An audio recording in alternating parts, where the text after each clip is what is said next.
అందరికీ సంక్రాంతి శుభాకాంక్షలు. మీరంతా పండగని ఎలా చేసుకున్నారు? మేమైతే ఈసారి చాలా చేసుకున్నాం. అదేంటి ఈసారి అంటున్నారు? ఎప్పుడు సరిగ్గా చేసుకోరా అని అంటారేమో. చేసుకుంటాం. కాకపోతే నేను, మా పాప, మా బాబు ముగ్గురమే చేసుకునేవాళ్ళం. ప్రతిసారి సంక్రాంతికి మా హస్బెండ్ శబరిమలలో ఉండేవారు. కానీ ఈసారి మాత్రం మా ఇంటికి చుట్టాలొచ్చారనమాట. కాబట్టి పండగ చాలా చేసుకున్నాము. అంతే కదా! ఎప్పుడు ఇద్దరు ముగ్గురు ఉండి చేసుకుంటే అది పండగేమనిపిస్తది. అదే ఇంటి నిండా సందడుందనుకోండి, అప్పుడే గదా పండగ వాతావరణం అనేది తెలిసేది మనకు. ఈరోజు సంక్రాంతి స్పెషల్‌గా మేము బొబ్బట్లు చేసుకున్నాం. మేమైతే భక్షాలని అంటాము. చేసిన వంటలన్నీ కూడా ఇట్లా దేవుడి దగ్గర నైవేద్యంగా పెట్టి పూజ అయితే కంప్లీట్ చేసుకున్నాం. ఇంకా ఇట్లా అందరం కూర్చొని సరదాగా కబుర్లు చెప్పుకుంటూ తిన్నాము.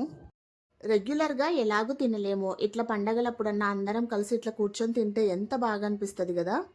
తర్వాత మా పిల్లలు కైట్స్ ఎగరేస్తామంటే పైకి వెళ్ళాము. మా పిల్లలు మాత్రం చాలా ఎంజాయ్ చేశారు. మొత్తానికైతే మా సంక్రాంతి ఫెస్టివల్ ఇలా గడిచింది. వీడియో నచ్చితే ప్లీజ్ లైక్ అండ్ సబ్స్క్రైబ్.